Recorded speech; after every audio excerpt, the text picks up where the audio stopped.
Hello folk, it's Becky from Faux Taxidermy. I'm going to show you how I made my two-part mould for my owl feet.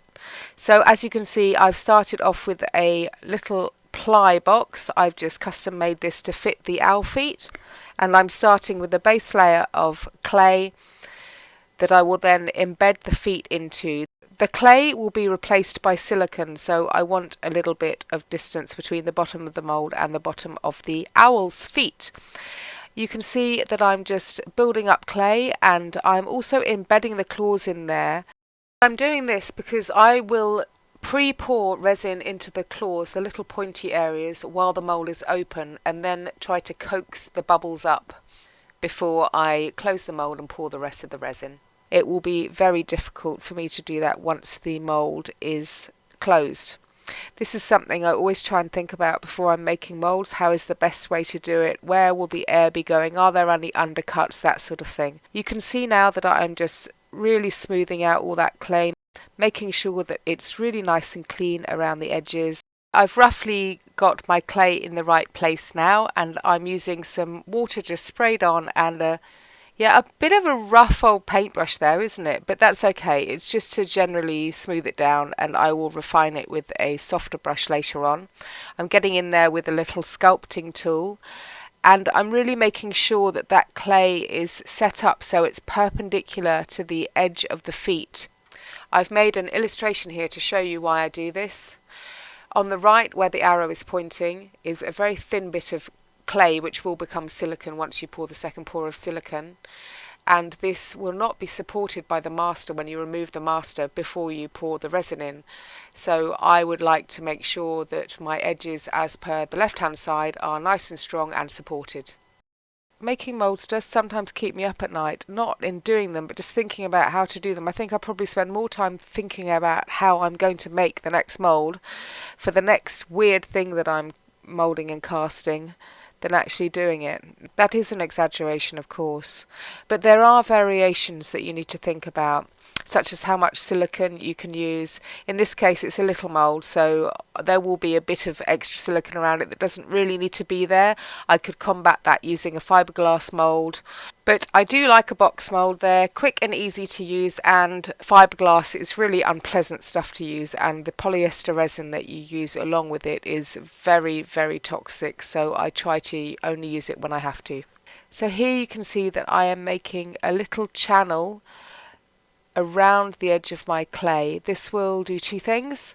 This will act as a key, so when I put the two parts together they will be perfectly aligned every time. I also find that after a while silicone can sort of shrink a little bit, so it just helps keep all the resin in. If I'm not got it perfectly aligned for some reason, or there's a little bit of dust in there just holding it, it just helps stop the resin from leaking out of the edge of the mould. Now I'm making a funnel that I'll pour the silicone into the mould through, and I'm attaching that on with glue gun and making sure it's well sealed. I'm also drilling a couple of vent holes there. I will explain those later. I'm making sure that legs are aligned with what will be my resin pour holes. Now I'm attaching two pieces of dowel to the top of the owl's legs. These will prevent silicone from getting into the area where I need my resin pour holes to be. I'm using a cyanoacrylate glue, otherwise known as super glue, and I'm using an accelerator as well. Now I'm just sealing up the mould with a glue gun to make sure that the silicone doesn't leak out when I'm pouring it in. And also I'm building up the edge around the vent holes with some clay, because I want them to overfill slightly to make sure that there is no air trapped in the mould. I also did the same around what will be the resin pour holes. I'm measuring out the silicone and mixy. That was quick. And here I am pouring it in. Have a look at the vent holes on the right. You can see the blue silicone coming up into them.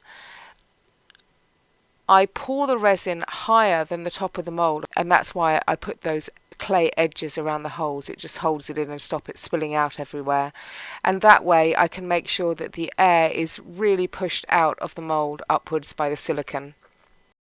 Now the silicone's all cured, so I'm taking off the clay, cutting off any excess silicone and the glue. Crack open the mould, and it's so satisfying to open up a mould like that when the clay just flollops out and does the job for you.